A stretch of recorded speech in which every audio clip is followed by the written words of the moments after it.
This is the man that should be probably covering, and he's the man who should be letting that thing swing forward and let whoever's in there come straight onto him. Today we're reviewing the tactical night stealth mission from Call of Duty. Forget the graphics, we're asking, does this look like the real deal? Are the weapons, the night vision, the tactics on point? Or is it just a flashy video game fantasy? Let's get into it straight away, shall we?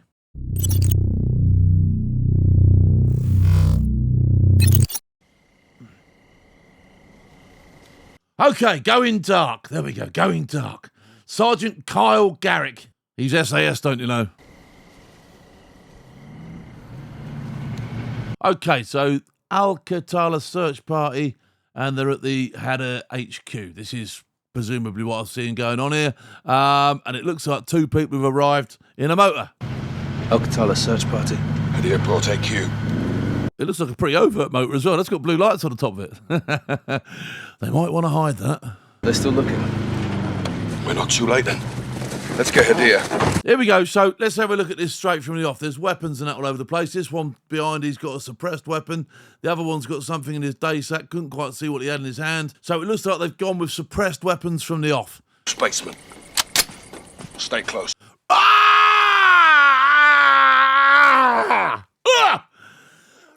Is he making that ready there? Would he not have done that before he went on the ground? Oh, come on! What are you... Fuck off! Fuck off! You idiot! Jesus! I'm not having that. That's bollocks. Stay close. Right, stay close now. You've just made your weapon ready and alerted everybody to the fact that you might be covertly trying to now move through the trees.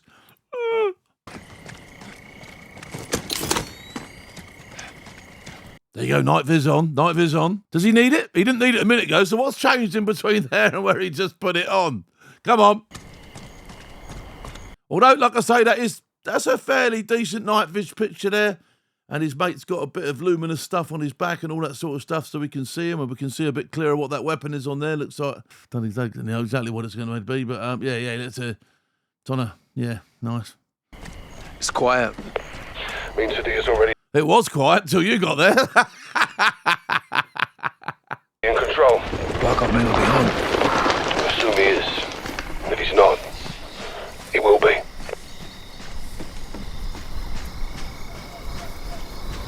Barkov's place will be crawling with Al-Qatala. Best advantage. Right, so they know this place is going to be crawling with Al-Qatala. He's just said it there. Yet they've only pitched up with two geezers. This is not a two geezer job as far as I'm concerned. Right? I don't know what they're sort of like professing to have in the background or in support. This is almost a squadron level thing that's at the moment for me. Do you know what I mean? You're going into a compound of, I don't know how many buildings, we'll find out. But this looks to me like it's going to be quite a big job, to be honest. Not a small one, all right? We'll harvest the dark. Stay hidden and only engage when you have to. If Hadda's in Barkov's house, we need a chance to find him. Okay, so they're being told basically keep yourself quiet for as long as possible. And I get that, you know what I mean? You don't want it to go what we call noisy straight away from the off, do you know what I mean? You want to get the drop on what you're there to do. And the mission here looks like it's to get one geezer in particular and rescue any hostages that might be being held by him, etc., etc., etc. And I get, you would want to keep this as quiet as possible for as long as possible. The other thing is, there's only two of you. I might just want to keep this quiet as possible for as long as possible for that reason as well. Because obviously if there are a lot of people on target, which you've been told there's a lot of people on target, in a minute, they're going to, if it goes completely Pete-tong, you could be overrun very quickly. Then you're not going home here. Shots fired. Let's go. Right, so there's shots fired there. So now we know that site is now noisy, all right? Now, those shots haven't been fired at you, okay? But you can now assume that people are stood to all over that site. Because if you're moving into somewhere like this and shots are fired, let's just watch it, shall we? That gate's our entry point. Right, so shots have just been fired. There's no movement on site now. There's nothing. You would expect people, you expect to see lights coming on. You'd expect to hear people, maybe even dogs barking, that sort of stuff. Do you know what I mean? But it's gone quiet again.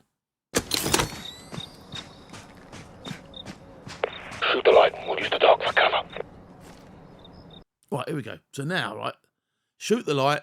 We're going to use the dark for cover. Now, I get that they want to use a bit of cover. I get that they want to stay in the shadows and all that sort of stuff. But shooting a light out now, here, when potentially the whole site's just been alerted and somebody could potentially, oh, there's a light. Oh, hang on, that's where the shooting's coming from because the light's just gone out now. Do you know what I mean? So you might be actually grassing yourself up. You might have been better off skirting around a bit further and having a proper look at this compound before you go crashing through that gate. You might just be. Might be, but it might not be.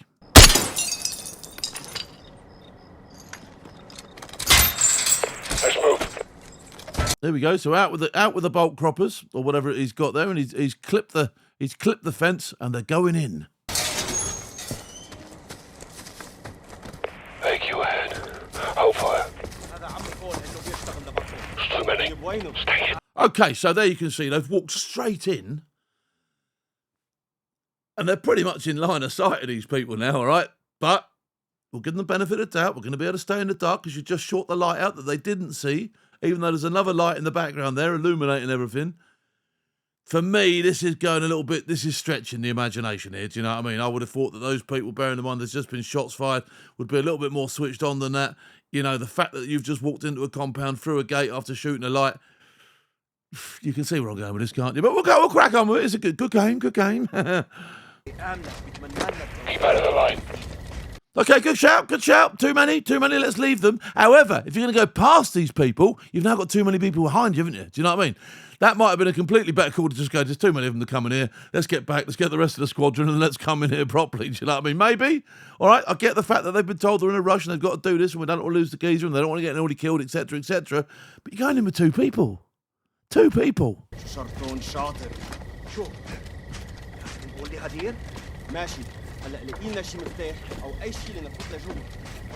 Move up.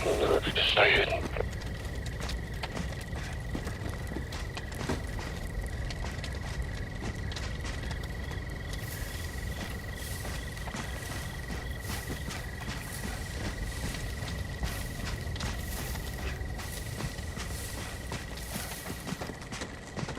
There you go. So they've obviously stay hidden, mate. Do you know what I mean? It's just walked past about 6 lunatics with guns there. Kill the power. Use the fuse box on the wall. Here we go. We're going in, and they want to kill the power. Now, killing the power, is that going to be another sign that something's gone on for the people that are potentially on the inside? Are we in a country where the power goes regularly? Do you know what I mean? I think it said something like Moldova originally over here, so maybe the power isn't that great in Moldova. Do you know what I mean? I don't know. But certainly, if the power goes and you've already had your hackles up because you've heard some gun firing, now you're sort of like, now you're double on guard, aren't you? Do you know what I mean? He's going to kill it anyway. There he goes. Because the fuse box is always on the wall like that with a great big handle. No. Oh, hang on. We can hear someone inside. Oh, man, come on. There you go. They didn't open that door. Then if you look at that again, if you play that back, that door gets kicked on them. Yet they can't wait to charge through it. Even though this is the man that should be probably covering, okay, from back here, and he's the man who should be letting that thing swing forward and let whoever's in there come straight onto him. But it's not. It's sort of like a little bit higgledy-piggledy. Nobody's covering their arcs. Nobody's thought about stacking up properly. And there's the geezer behind him. Look, there you go. He's already out. So, matey gets him over his shoulder, all right? But I think if they'd have been stacked up properly in the first place, there'd have been no need to put this guy into an extremely difficult and vulnerable position where he actually could stumble across this guy's line of fire. Here, do you know what I mean? And walk into a bullet himself. And he's double-tapped him. And why did he double-tap him? Because if it's worth shooting, it's worth shooting twice. All right. Our exit's blocked. Kill a light and it'll distract them. Kill the light, it will distract them. Kill the light, it will alert them. Come on, all right. Let's play the game, shall we? Wait for them to move. Here we go. So, right. So a light goes out, glass splashes all over the place, and the geezers that are stood there just carry on doing what they're doing. No. That ain't going to happen, all right? That's not going to happen. They're at least going to go, oh, look, the light's gone out. Do you know what I mean? Hang on a minute. There'd be a little bit of conflab about that, wouldn't there? No, nothing. They're just going to carry on. 2 on the right. Let's hit them first. right? Picking your targets, that sort of stuff. You know, if you do get, a split call sign and you are on your own like that, you've got to decide which way you're going to go and what you're going to deal with first. And they've decided to go with these two. So let's see what they do.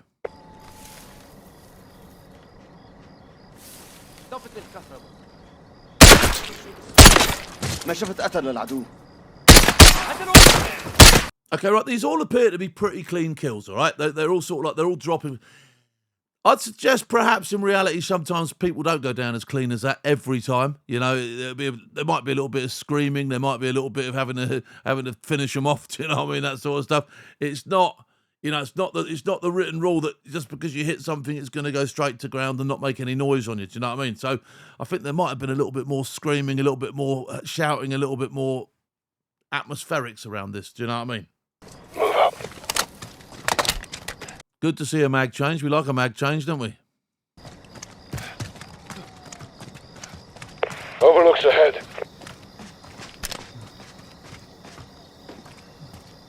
Careful. I mean, why did he's obviously picked that up off the enemy, I would imagine, do you know what I mean? And he goes to sort of like, he has to be told, careful.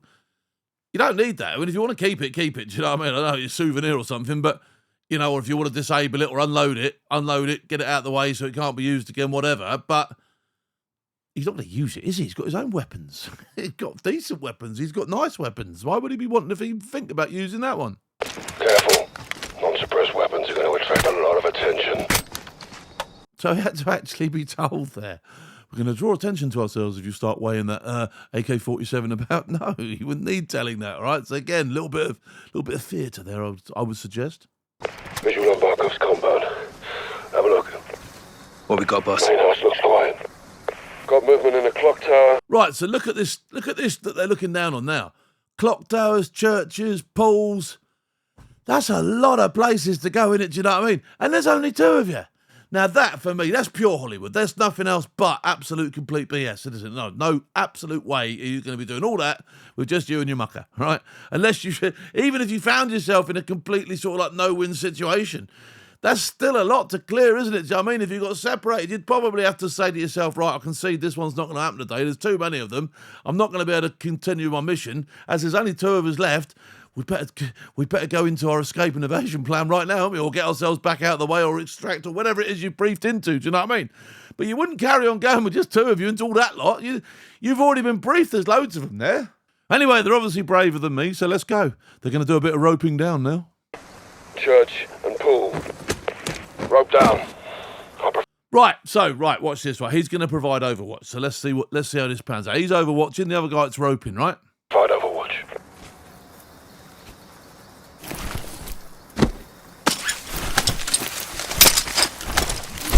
Here we go. He just threw that rope over the edge, right? Just threw that over for all and sundry who are possibly down there to see. Do you know what I mean? No chance of even trying to put it on your leg in a bag or perhaps sort of like letting it go slowly down the thing so it didn't alert attention. No, he's just hoyed it over.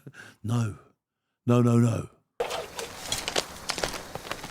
And here he goes. He's angel walking. He's going down face forwards. I don't know what device he's on for his abseiling, but anyway, he's obviously managing to get himself down face forwards, which is nice. I don't know what you're talking about! Take him out. Now, there we go. The geezer who's supposed to be covering them is telling him to take them out.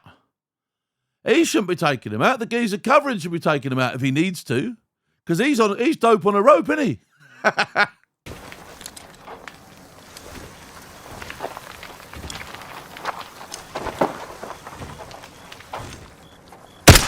Man, You clear. Yeah, for me, that should have been the geezer upstairs, not the guy who's on the rope. He needs to be getting himself a shift on under the cover of whatever his mate's doing. So that was a little bit for me. Nah.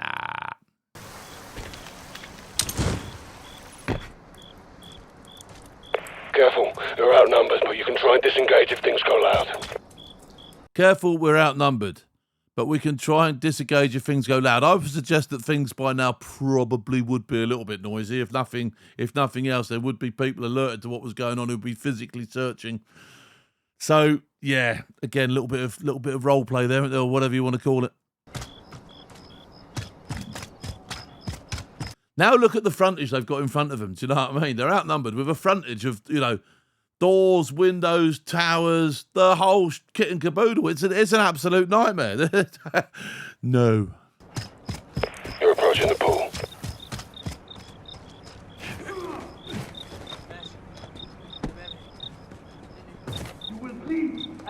Keep an eye out for a fuse box.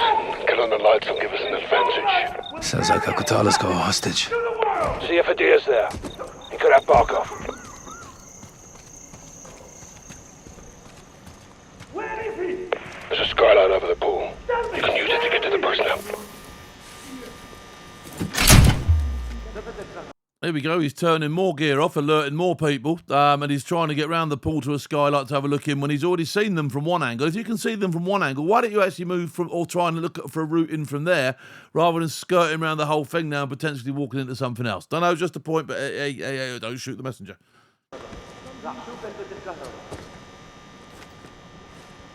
There you go. Now he's up on a roof. So, all right, I've been a little bit too critical here, I think. All right, let's let him just walk on the roof for a bit and have a look around and see what he sees, shall we?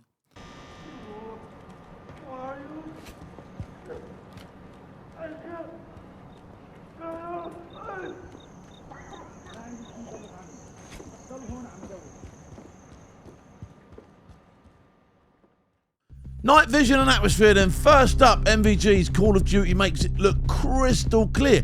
In reality, it can be a bit grainy, green, and depth of perception is shot to pieces. But there is some better kit on the market now, which gives you a white image, and it's quite decent. So we're sort of like, we're catching up Call of Duty, aren't we? Weapons and suppressors. They've got the suppressed rifles going. Truth is, suppressors don't make guns whisper. There's no such thing as a silenced weapon. You will always get some sort of thud, some sort of crash, and some sort of movement on your weapon that can be heard. Comms and teamwork. The game makes it feel like everyone's telepathic. And in reality, this game, somebody's trotting about mainly on his own, being signalled by people that presumably are telling him from other visuals that they're getting from somewhere else. It's all a little bit up there for me, like, do you know what I mean? So, not the greatest. Communication and visual and any help you can get is paramount, obviously, to getting a job done successfully. Clearing rooms and target ID.